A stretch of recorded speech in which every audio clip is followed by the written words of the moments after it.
two people approached the chair about questions from the floor, and I believe Chairman Cumbie, Mr. Cumbie, would you like to come ask a question from the audience? Microphone right there, please.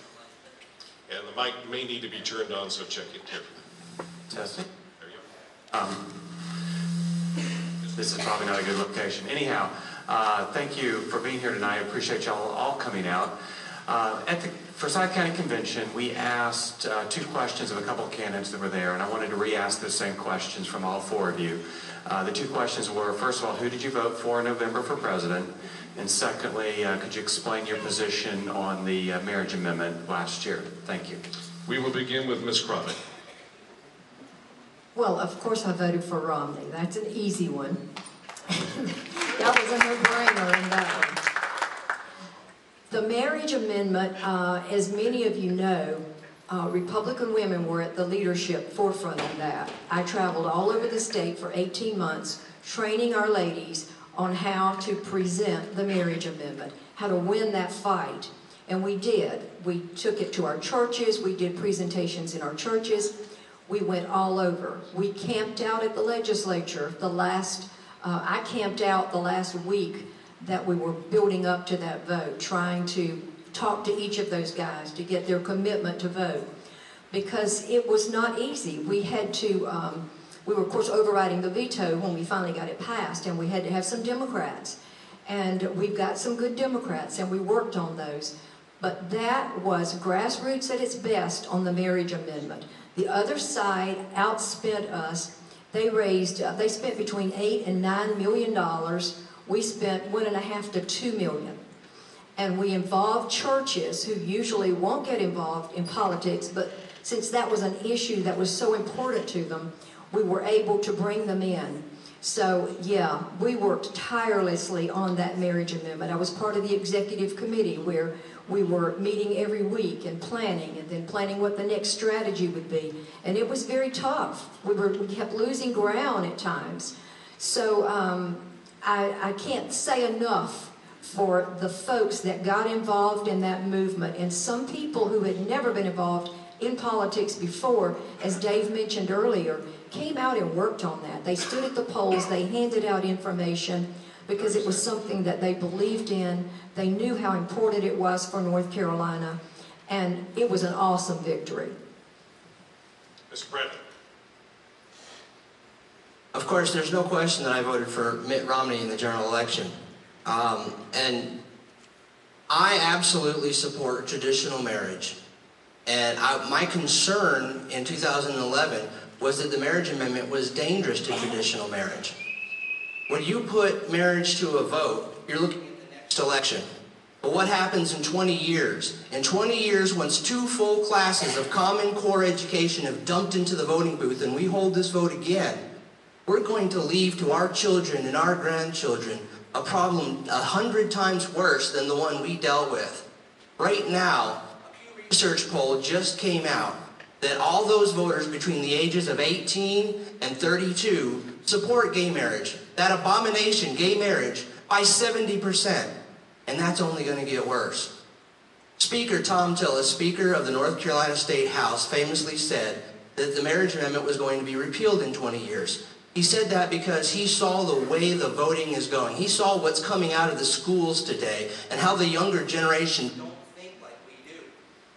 Everything I did in 2011 was for the purpose of defending and supporting traditional marriage. And because I defend or traditional marriage, I was concerned about opening the Pandora's box, subjecting marriage to a vote, when in 20 years from now, they're not going to repeal the marriage amendment. Ladies and gentlemen, 30 seconds. They're not going to repeal the marriage amendment. They're going to be adding things to it. And I'll tell you the truth, that scares me. That scares me. And when our children and our grandchildren are faced with that, that's going to be very dangerous. My concern was not that I don't support traditional marriage. I do. I definitely support traditional marriage. My concern was that we were doing more damage than good. Thank you.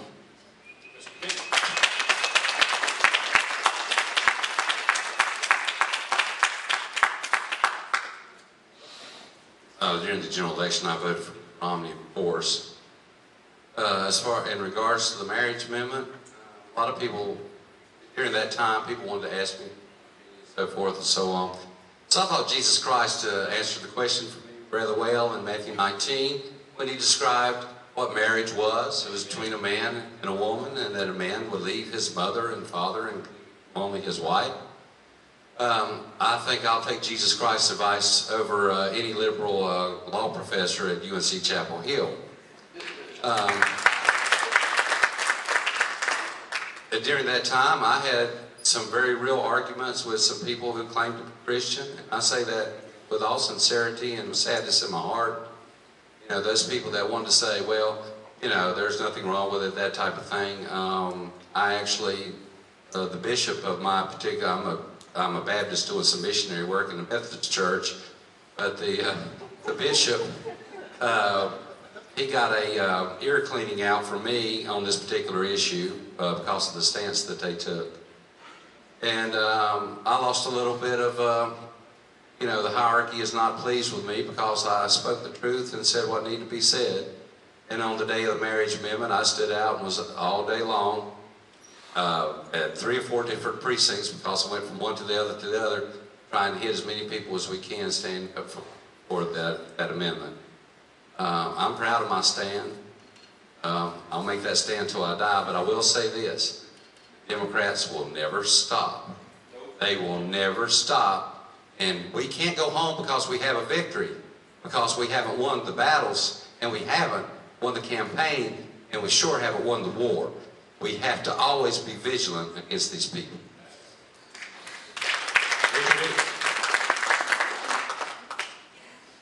I will say that I voted for Mitt Romney, and I will also quickly add he was not my first choice. But that is who the party selected as our nominee. And when given the choice between Mitt Romney and Barack Obama, it was a no-brainer. Now, for where I stand on the marriage amendment.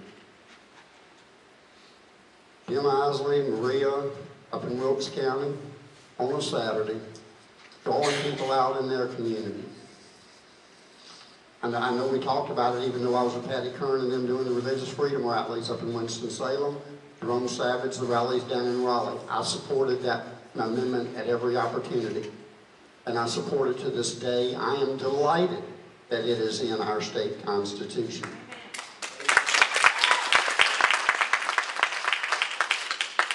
I would have to differ with my opponent on one critical basis. If it is overturned or changed in 20 years, it will not be because it was put into the Constitution. It is because we, as parents, as neighbors, as leaders in our community, have failed to make the case for why it should retain its traditional definition. Let's not shift that burden off on other people. Let's accept that. Let's put it on our shoulders. Because folks in the military, that's what officers do. They stand up.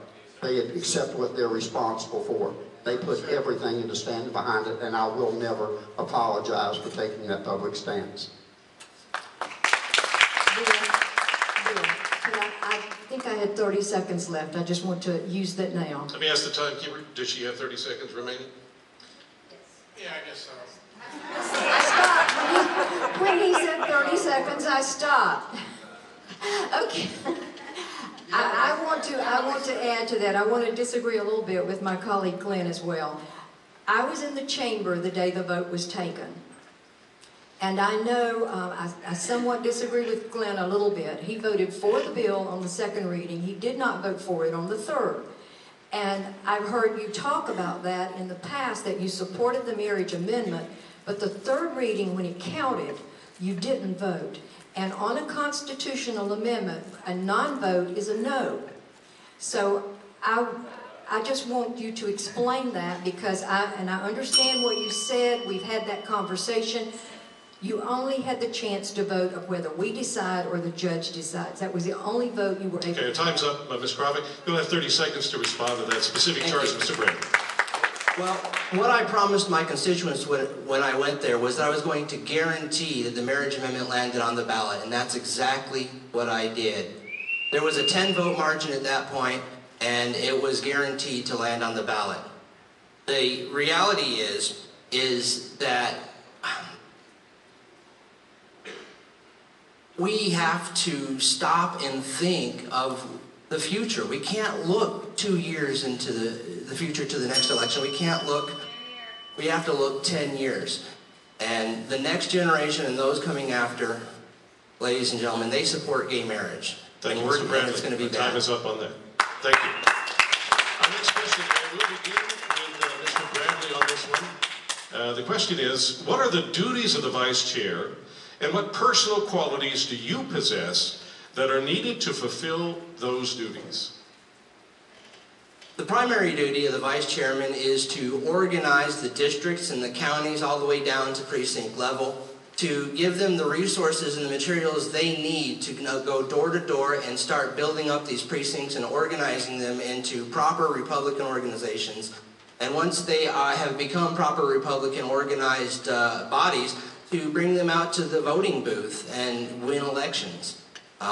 We interface with the chairman and the vice chairman of the several party organizations in the counties and the districts and at the precincts. And we provide guidance as it comes from the executive committee, as it comes from the central committee, and it comes from the chairman. And that guidance helps us work together as a team and to provide them the materials and information they need to take the election to the primaries and to the generals and to win elections for Republican. Thank you, Mr. Kinley. Well, ditto on that. And on top of that, just to give you an example, the vice chair of Union County called me the other day, said, "You spoke to us about organizing precincts, can you help me?" So I sent him about a 9-page thing on precinct organization that I had. And then I sent him a 263-page county chairman's handbook, which talks about everything from media to scripts for calling people to get them to come into work or give them make donations. It talks about fundraising. It talks about how to organize a precinct, how to pick street captains, how to plan for the general election, how to get all of the different things that are needed in a county from precinct judges on or down. And I sent him that, and he said, he called me up, was talking to me about it, and I started talking to him about other ideas about how to organize a precinct. Getting one person to contact 10 Republicans down one side of the street, their next door neighbor to contact 10 Republicans down the other, then have your precinct meetings, then start having those people expand out, expand out, expand out. And he said to me, well, he said, you know, Marcus, all this thing comes to you second nature. He said, you know, we don't know that. And I said, that's why we tried to put it in the book that I provided you. I said, because the thing about it is, we knew how to do it, and we were successful at doing it. And I said, the thing about it is, when I come and talk to you, I've done it. When I come tell you how you can do it and how it may work, I've done it. And I said, the other thing about it is, each county is different. Guilford County is not Forsyth County. Forsyth County isn't Mecklenburg. It's surely not Stokes County. You know, the thing about it, all counties are different, and you have to realize that and work with that county to meet what they need so that they can reach their goals of electing Republican. Well, the one thing about the military is that every 1, 2, or 3 years they snatch you up, they send you somewhere else in the world, they give you a totally new job with new people and faces and fish and different resources. You have to hit the ground running. There are no excuses for failure. So I've spent all my adult life jumping into new endeavors, hitting the ground running, and it would expect no different as vice chair. When I was at the Pentagon, I wrote national level policy for all 54 states and territories, recognizing the unique distinctions between Guam and Rhode Island, or New York, Texas, and California, because the policies had to be equally effective. And the 100 counties of North Carolina are no different, their people or their politics. They're right, you don't go door to door up in the mountains like you do down here. The purpose of the vice chair is to make sure that you have at your county level what you need to be successful in your people. Last fall, they put a phone center in Chowan County in Edenton, where Ed Goodwin's from. They yanked it 2 weeks later because they weren't making enough phone calls. These are the suits out of Washington that come down here with the big checkbooks and try to tell us how to win an election. Not realizing people in Chowan County don't they want to get political phone calls, they don't like to make them either. They got guys going out knocking door to door. There are only 15,000 people in the county. You know, that's ridiculous. And that's what the vice chair has to do, is empower and work with those county structures to pick what has been proven over time. This thing about building up the counties is only marginally relevant simply because a lot of the counties have very good organizations already. If they are, leave them alone. You know, I went to Edgecombe County. Only 16 people showed up. People said, my God, that's terrible. I said, no, I found 16 people I haven't given up. They're in a historically, democratically controlled county. They need some outside help and influence. That's where we need to focus, is to help those people come up. What resources?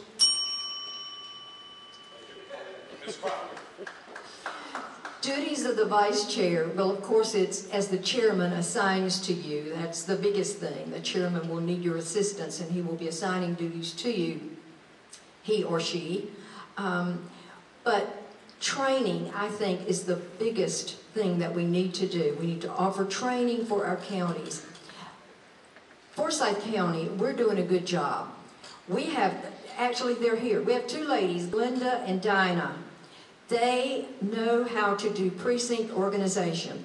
I went to their, go ahead and applaud them. They do an awesome job.